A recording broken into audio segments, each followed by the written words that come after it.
Pentecost Sunday tong greetings day mấy quay nên thằng tim mình đồng say gió nó bông gây mấy quay nó không cái bao đầu cũng như là bố mình đồng say làm thì lo mấy số cần điều thâu cũng là say ai mấy quay nó không sao tàu là mình đồng là bằng này nào Jesus tin cậu cụ thể cần thay thì cái anh nhiều là nó tầm bắt lo một ngày thì mình đồng làm thôi nên mấy cái nó cũng giống sống lo không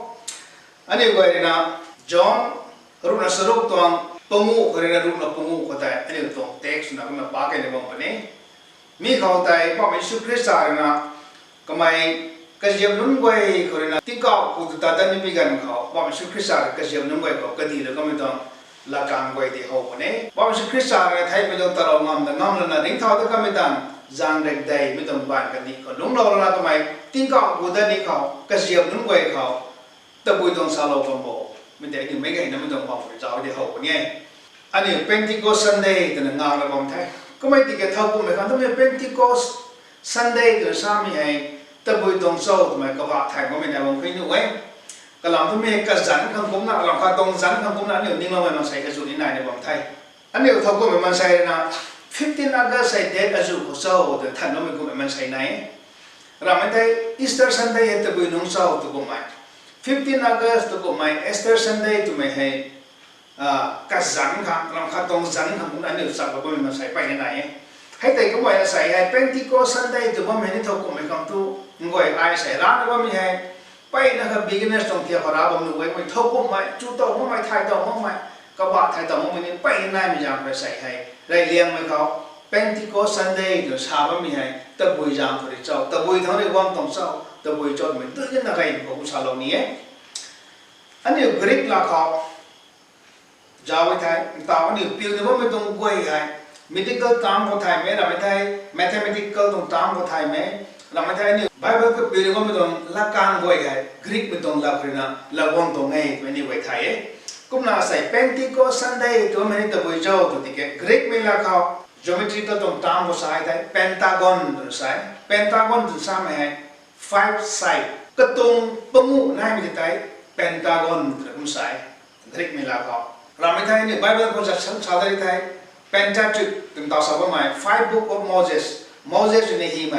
Genesis ก็เป็น Deuteronomy พอ Book ปงูที่ให้ Pentateuch ถึงใช่มีคือตัวมีตัวจอดที่ Moses นะ Moses ที่ที่ไหน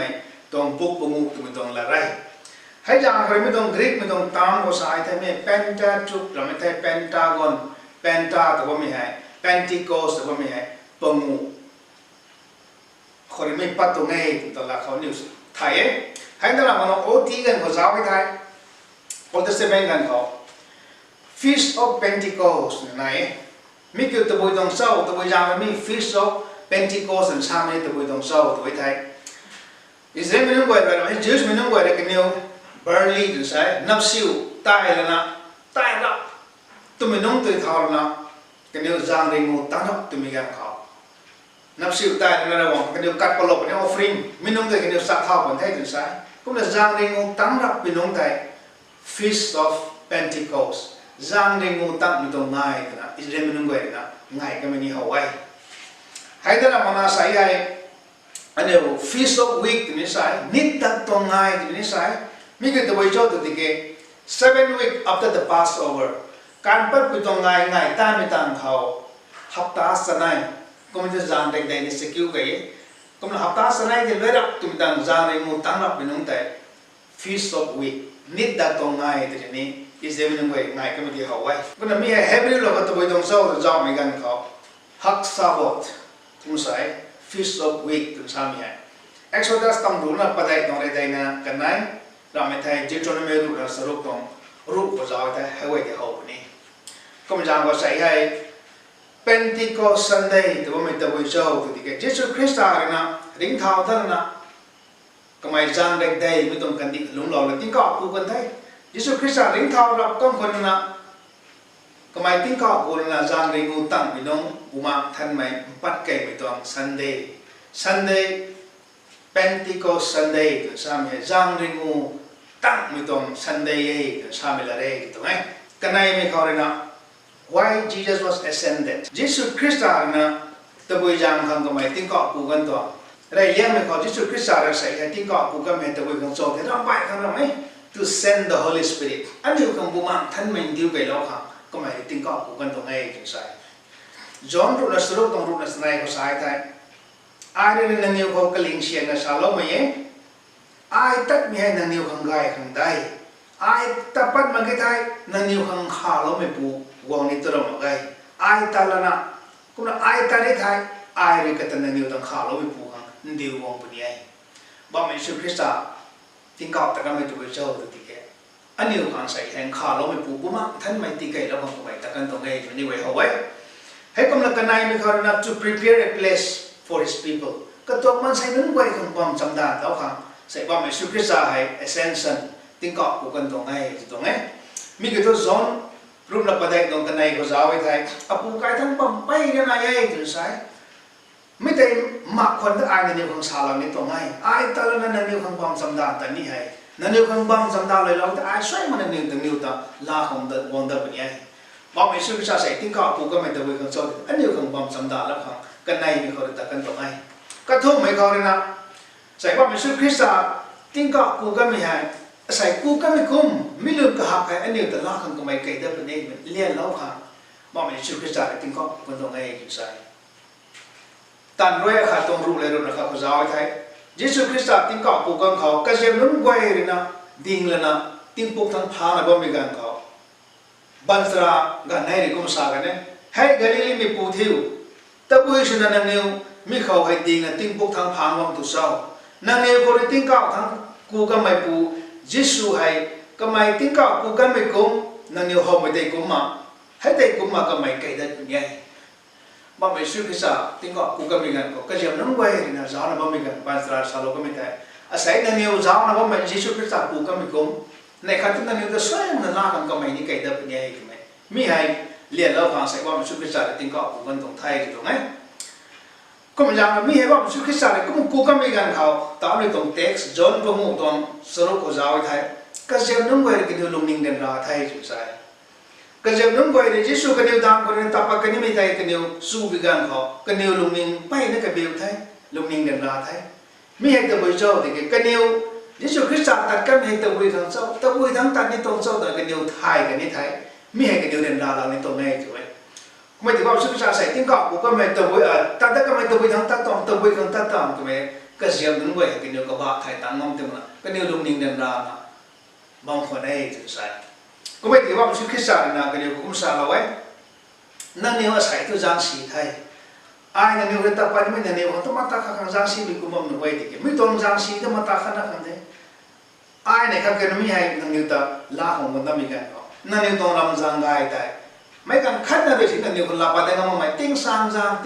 งในลามบ้านไทยในบางคนได้ verse นี่กันในคนเจ้าที่ได้ไว้หกคนนี้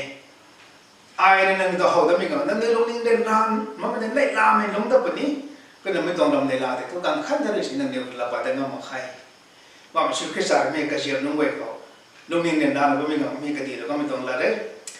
ให้นั่นแหละมัน verse ในคนเจ้าไทยก็ไม่ยิสุคริสต์เลยใช่ไอ้ตัดนี่มีให้ตัดมังหนุ่มมันไอ้ตัดนี่ไม่ต้องไทยแต่กระเทียมนุ่งไว้ภาษาเรากันเนี่ยก็ลองดูว่ายิสุคริสต์ใส่ติ้งก็ไม่กูแต่ก็มาไกล gospel ไกด์ซ้ำให้ทุยนี่ตัวไม่ถึงใส่ไกด์ซ้ำให้100ตรง100 perfect ก็อันนี้มีให้ติ้งงามนี่ตัวมาไกลตรงไหนบ่ยิสุคริสต์ในวงพ่อเราไทยเราไทยไม่เราไทยก็ไม่ริ้งเท้าด้วยกันเนี่ยริ้งเท้าแล้วเนี่ยติ้งก็กูก็มีให้นะก็ตรง gospelยิสุคริสต์ก็ไม่ต้องไกด์ซ้ำแต่มีfulfill นะ100% perfect ที่สุดเรามีให้อาศัยยิสุคริสต์ติ้งก็กูแต่ก็มีให้นะที่น่ะ fulfill สุดเราไว้ก็ไม่ติ้งก็กูมาคนนี้ไทยไม่ต้อง gospel ที่ไหนตัวมาไกลใช่ก็ไม่ก็ไม่ใช่ติ้งก็กูเลยนะยิสุเลยนะติ้งก็กูมาไกลอันนี้เป็น counselor อันนี้เป็นซ้ำเราไม่พูดใจเราไม่พูดให้ก็ไม่นะที่วงเราในตัวมาไกลใช่ก็ไม่ต้อง counselor ก็เท่าเช้าใส่กูมาท่านใหม่เป็นที่ course น้องจางเริงอุตังน้องอันนี้ไว้คำว่าสุขิสาเดี๋ยวไปเราจะมีให้ counselor อันนี้เดี๋ยวข่าวระวังข่าวร่างระวังข่าวเราคนที่ว่าไม่พูดไทยถูกไหมก็มันกระทบไปเขาเลยนะ What is Pentecost Sunday Pentecost Sunday ที่ว่ามันจะตัวตรงเสาร์ตัวไม่ให้เนี่ยจางไม่กันก็ Pentecost Sunday ที่ชาวต่อสายก็ไม่รู้นะจางเริงอุไปน้องว่ามันยิสุคริสต์อะไรนะอันนี้แต่บังดวงระวังข่าวอันนี้แต่ใจเราระวังข่าวอันนี้แต่ข่าวเราระวังข่าวติ้งก้าวทั้งเลยบุมาท่านไม่ดิ้วกันไปตรงติ้งนี่ได้จะตรงไหนคนนั้นไม่ต้องมาท่านไม่ดิ้วกันนี่มีให้ตั้งไว้ขาดตรงประเดี๋ยวก็ไม่ได้โปรโมชั่นหลอกตั้งไทย ai nên là nhiều con xoay mà là nhiều tờ bầm động lắm ha bù mặc thân bị tiki lo tập nhảy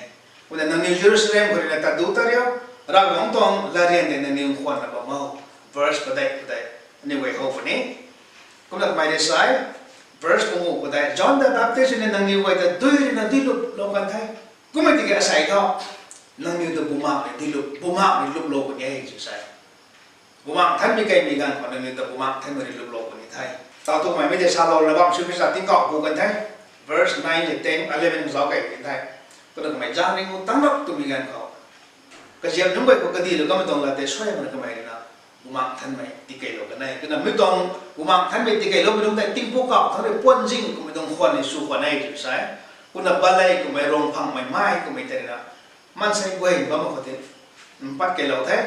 cái là mạng thân mày pa này cái nhiều hình lát bye unknown tongue cái nhiều người là cái số thảo thay chúng sai verse của đây của giáo đây thay cũng thì là thâu của mình sai cái sao cứ xin nuôi lên nào mấy đứa vậy rồi rằng vào là số bọn cái thay thì nào Christian là lo gì mà nhưng mỗi mình vậy thì cái nhưng mà là số bọn phần này chúng sai cũng vậy thì Peter thì cũng là sao không bỏ mi hay tao lo còn cũng skill nó đi ai cái nhiều rồi rằng vào từ mọi người cũng vậy thì mi hay mua dùng rồi là đến cái số là cái mình để sai fulfill sự tổng thay mua dùng rồi có điều cái số là có mấy cái sai quan là mấy đồng thay thì là Peter là mấy người nhà họ thì thay được cái này và đây có giáo đây thay có mấy cái tập bây giờ rồi why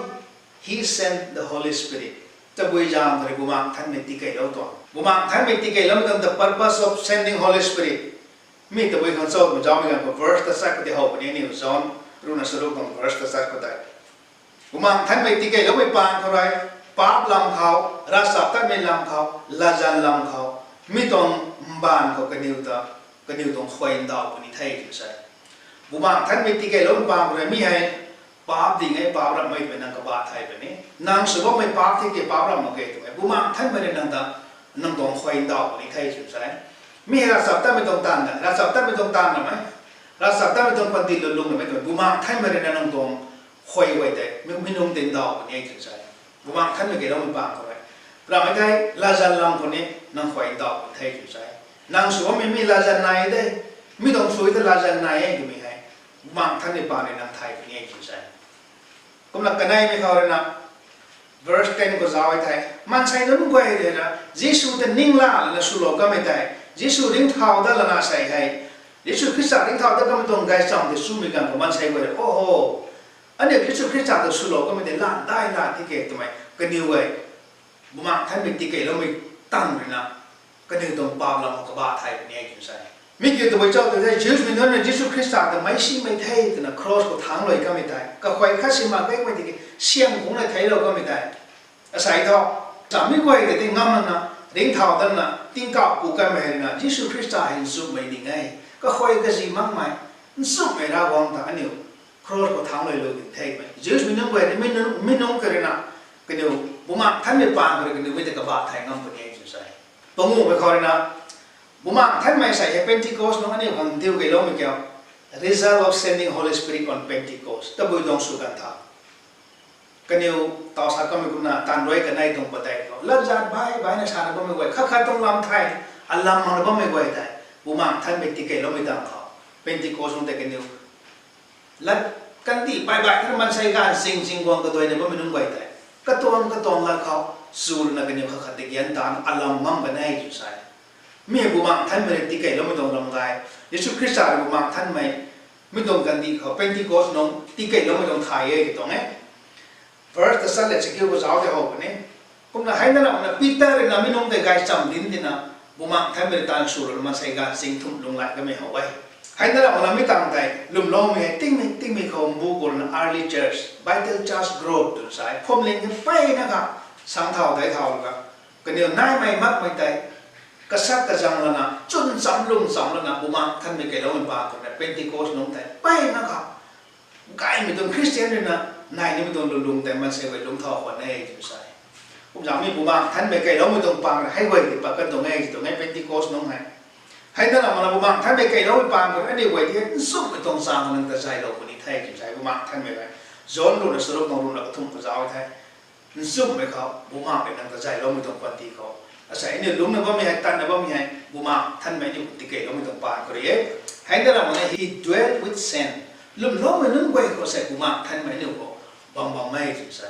ไม่บางล้อมไม่ต้องปานก็ได้ใส่แค่บุมาท่านไม่ลุ่มเราไว้ที่นางซุปไม่ได้ไทยแบบนี้แท้นางซุปเป็นคนลุ่มคนนี้สุดใส่มีเป็นที่โกสน้องบุมาท่านไหมที่เกิดล้มไม่ต้องไทยกันอยู่แต่ก็ไม่ต้องอารีจัสตรงนี้แท้ต้องมันอย่างนี้อยู่ไม่เห็นเราตกนะบอกไม่ถูกไหมให้ไว้ไท้เป็นที่โกสต้องไทยเกี่ยวก็ไม่จะต้องใส่นี่ไม่ไว้ในของไอซาลนี่ไหมยิสุคริสต์ที่ก็กูได้ก็ไม่ตะบุยของเจ้าตัวที่แกก็ไม่กระบังทั้งตัดได้ของไทยยิสุคริสต์ไม่ต้องบานกันดีเขามันใส่เช่นลุงวงมาเขาราวงต้องหิมสุนันนายบางคนเนี่ยราวงต้องกุนไว้ที่นายบางคนเนี่ยไว้ที่ไม่ต้องบานกันดีเขาแกลุงกันเขา he emptied himself ใส่ราหิมไว้แต่รางงไว้แต่ก็ไม่กำเราแล้วนะมันส่วนไม่ลืมมันตัวลุงใส่ก็ไม่ไทยเราแล้วนะใส่ท่อลิ้นเท้าแล้วนะกระปูตรงบางทั้งกระปูตรงวงบางบางเขาก็ไม่ได้กินก็ติดกินได้นะใส่เลยก็ไม่ลงตัวตะกันตรงไทยอันนี้ของบางกระเชียงของตะกันตรงไหนอันนี้ตะลาของบางตะเป็นไงมีอะไรบ้างชุดคริสต์ใส่บุมังท่านไหมอันนี้ของตีไก่เราไม่ตรงไทยก็มีให้ไทยตรงไหนก็ไม่ยาวก็ใส่บุมังท่านไปตีไก่เราไม่ตรงไทยก็ยืดมันต้องไปก็แต่ไม่ตรงลาต่อผมบอกยืดมันต้องไปนะกันนี้ร้านนั้นกันนี้ตรงปั๊บลำก็ไทยบางน้ำมันไม่ได้ใส่ตัวโอ้ยิสุคริสต์ลิ้นเท้าแต่ก็ไม่เขาหรอกแต่มีการเขาบุมังท่านไปตีไก่เรามีการเขายิสุคริสต์ตาเราก็มีคอยดิ่งที่นี่มีเหตุปั๊บดิ่งที่แก